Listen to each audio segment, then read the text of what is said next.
Cubs beat the Orioles yesterday 9-2. Jameson Taillon had a nice audition for teams that might be trading for him at the end of the month. Ian Happ and Michael Busch both pair up with another huge day at the plate, and the Cubs come away with a win. That and more on this edition of the Cubs Baseball Channel. Make sure to like and subscribe. Get in that comment section. Let us know how you're feeling about this team as they start to pick up a little bit of steam before the All-Star break. But here is your invitation to our show.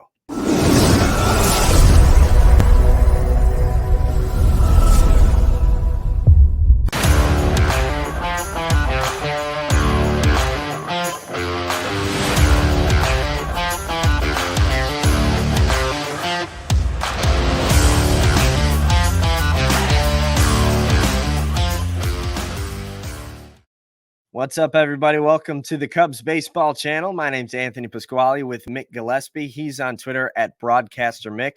I'm at Ant_Pasquale3, and the entire Cubs Baseball Channel is on Twitter at Cubs_channel. Find us on Twitter, Instagram, TikTok. We're getting those pages going, so we hope to engage with you guys on there. But we've got a fun one to get into. Cubs beat the Orioles yesterday 9-2. Now, I know a lot of people kind of got ahead of themselves with a two-win series against the Angels, but beating the Phillies 10-2 on Thursday and now beating the Orioles 9-2, those are some pretty good wins, Mick. Yeah, I don't know where they were for months, right? But some blowout wins, and they got the job done. They just kept on scoring. It was a really good win for the Cubs. Looked like it was very humid at the ballpark, and it didn't slow the Cubs down one bit. Yeah, the Cubs were sweating so much that the top half of their jerseys looked like a different color from the pants. But like you said, they got the win. Jameson Tai on a huge reason why. His sixth win of the season. He pitched 6 innings, allowed just 2 runs, struck out 7. His ERA is still below 3. And he put on a good show for teams that might be looking to acquire him at the end of this month. Yeah, maybe Baltimore too. And if you didn't see our video, make sure you check it out. Just posted a couple of days ago, but the Orioles are going to need a starter. He's under control. He's a little pricey, but if you have a chance to win the World Series, if he can continue to pitch like this, he's going to give you a shot. Changing speeds. He just looks so in control. And I think that in a market that teams are looking for starters, he's going to be highly sought after. Yeah, it's unfortunate because if the Cubs got this Taillon last year, they're a playoff team, and maybe this season looks a little bit different. But the fact of the matter is, if you can maximize your return on a guy, why not go and do it? And speaking of that, another guy that might be on the block come the end of the month, Ian Happ with the knockout blow, a 3-run homer to give the Cubs a 7-2 lead at the time. Another monster game. I want to get into the stats and do a breakdown sometime soon about his numbers in wins versus losses, because he is a huge reason the Cubs keep winning ball games. Well, he's in a lot of those games the only reason the Cubs are winning ball games. And, I've questioned Happ. I think a lot of you guys have as well. But games like yesterday and some of these other games that he's having really kind of make me second guess my opinion on him. I mean, I've always liked him as a person. I didn't see him as a star player, but he's been a star player. I mean, you got to give him that. Like, he goes out there and has these huge games and leads the Cubs over the finish line. Bellinger's not doing that. Suzuki's not doing that. Busch isn't doing that. No one else is doing that. Morel isn't even, he's not even playing anymore. But Happ with a giant game, his stock's got to be going up because looking at this going, man, this guy might be the piece that we need to get us to the World Series. And he's got a no trade clause, but every time the Cubs win it, I just feel like he's done like the job of 3 different guys, right? Yeah, when I look at Happ, I feel like a lot of people have been critical of him, and he did go through that really big slump. But if he was this hot in the middle of June, we'd be talking about Happ's second All-Star appearance right now. That's how good he's been. And it lends the question, I'm going to ask you this.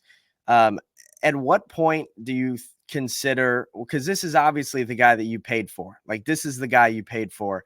At what point do you think maybe we should keep him because he's playing like who we paid for? No, I would still trade him. I mean, like I'm looking at this team long-term and I'm going, I want to get the young guys up. And it's just because there's so many guys that can play that left field position that you have under control in the minor leagues that I don't feel like through the course of a season, it's going to be that much of a drop down. But I got to say something else too. He hit a ball on the Utah street. I don't know if you saw where I did marking it. Did you see the one that was off of the warehouse? A Yes, guy I there's went to high school one with ever. caught.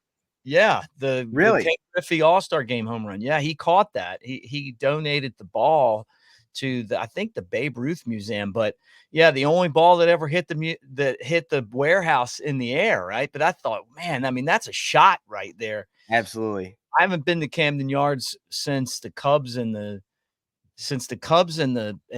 Orioles played, like, right after they made the deal for with the White Sox for what was the guy's name? The starting pitcher in 2000, I think it was 2017. It's been such a long Oh, time. Quintana? Quintana, yeah, and he had like 10 or 11 strikeouts Yeah, in the game. But I mean, it's been a long time, but it's a really beautiful ballpark, and I mean, to have your name like on that little plate out that's there, gonna it's be pretty cool. cool. So, what Hap right now? I mean, he's on fire, and I think that all it's doing is just making him more valuable to teams that are hoping to win a World Series. And I look at like Atlanta and teams like that that have a really good shot and need some help. Yeah. You might be able to rake in a lot of big time prospects. I'm not talking about the mediocre guys. I wouldn't just have to trade him, but I'm saying if you can go out there and get like the elite level prospects from some of these Mhm. teams, do it. Yeah, without a doubt. I'm trying to knock out all 30 stadiums, and so far, aside from Wrigley, Camden's my favorite. It was awesome. Yeah, So very I cool. highly recommend that to you guys if you haven't seen it. But outside of Happ, he's not the only one. Michael Busch, the Cubs are showing some life right now. They've won 4 out of 5. Busch had 4 hits yesterday. His season average now up to 273.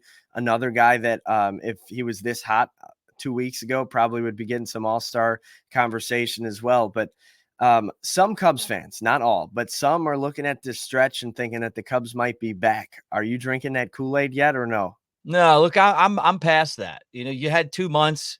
You had a whole half of a season to do something, you know, like I'm just not there.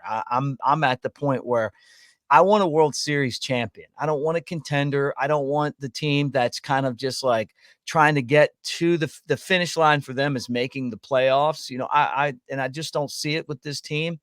Great wins though, and who knows? I mean, maybe we're all wrong, and you know they do the same thing they did last year and get hot. But the problem is they didn't make the playoffs last year. Then Right. they scuffled for months on end this season, and now all of a sudden they're winning some games.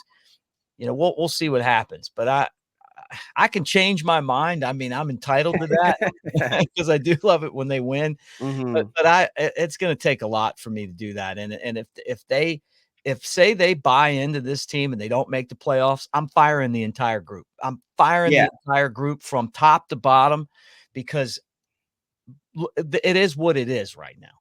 They Yeah. got an 8% chance of making the playoffs, you know. So come on. Mhm. Yeah, you kinda have to, but, like, as a fan, as much as I know the smart move is to probably sell and build for the future, on any given day, I'm rooting for them. I want Oh, them to me win too. the ball game, so Come it's on, man. Fun. I'd rather stack those, but, another guy with an impressive game yesterday, Hunter Bigge, his first game back, after being recalled from AAA, an impressive MLB debut. They kept panning to his, family in the stands. That was a cool moment when he got his first strikeout. This guy's no joke. 100 miles per hour on that strikeout fastball at the knees. He looks good. I'm not saying throw him into the closer role right now like he had in Iowa, but he's a guy that in the future I could see late leverage for sure. I say throw him into the closer's role right now. I've seen the guy pitch. The stuff's there. You know, 2 pitches that are great. You know, the wipeout, breaking ball, and the fastball. He was the closer last year that ripped through the postseason and helped the Smokies win their first championship in 45 years. He's done it in Iowa. And that's why I think that this franchise really needs to move forward, and having him as the closer, I think, is the right answer. You know, instead of heart attack Hector and and the rest of these guys that they're throwing in there, and Colton Brewer. I mean, come on, man. I mean, even if he scuffles some making the transition, long term, this guy could be really good. You know, just check out the video that we made on him and you'll learn a lot about him. But I'm a believer, man, as the Monkeys once sang. Yeah, absolutely. And with Mark Leiter Jr. coming back, hopefully you get a little bit of trust toward the back end of that bullpen. You've got Naris, Porter Hodge, so maybe this bullpen's finally piecing together. Might be a little too late, but it still might be more watchable than we've seen in the last couple of weeks. But a quick standings check: the Brewers lost yesterday, and the Cubs are winners, so they are now 10 back in the NL Central. Still nothing to brag about, but it's better than 13, so we have to talk about it. And then in the National League wild card, they have leaped the Washington Nationals and are now 5 games back of that third spot. Still 5 teams to jump to get into that third spot, but again, 5 games back is better than 6. That's kind of where we are in the standings. In terms of percentages, according to Fangraphs, Cubs are up to an 8.4% chance to make the playoffs and a 2.2% chance to win Up. the division. Yeah. Up, yeah. Yeah. Look, if you get to 500 before the can they do it? Can they get there before the All-Star break? I mean, they'd have to go on a pretty good win streak right here to get close to that. They would be 500 if they win out before the Win All-Star out. break. Okay, so we'll see. If they do that, maybe we'll come. I'll come around this to okay. Yeah, let's go ahead and trade more guys that are going to be on other teams, helping them win. But I don't know, man. I pull for them every night to win. But they have a giant mountain to climb. Without a doubt. And today could be a step to climbing that mountain as they take on the Orioles at 5:35 again. Same game time. A great pitching matchup on deck. The Cubs' lone all-star Shota Imanaga, 7-2 on the year with a 3.16 ERA against former Brewer Corbin Burns, 9-3 with a 2.32 ERA. I think one of the front runners for Cy Young in the American League. Cubs have a lot of experience against him, but as you would imagine, not a whole lot of success. Ian Happ, Dansby Swanson have been pretty good, but Burns is a bona fide ace going up against Shota Imanaga. It should be fun to watch. Yeah, it's showtime. It is showtime, and it's going to be fun. The way that the pitching matches up in Baltimore, the Orioles are going to be in trouble. Taillon got him, Shota might get him. They got Steele to deal with tomorrow. Burns, we know Burns. I mean, he's a great pitcher, and we've had some battles the Cubs have with Burns over the years. So this is really, honestly, this is a really fun series. It is.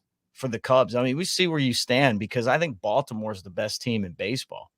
Exactly. And you beat them 9-2 yesterday and hopefully get back at them today. But guys, thanks so much for coming, chatting some Cubs with us. We always appreciate you guys. Make sure to like and subscribe. Follow us not only on YouTube, but also on all those social media channels, TikTok, Twitter, Instagram. We'll be on there a little bit more coming up. But also for Mick, I'm Anthony. Thank you guys for joining us, and we will talk to you hopefully after a Cubs win tomorrow. Go Cubs.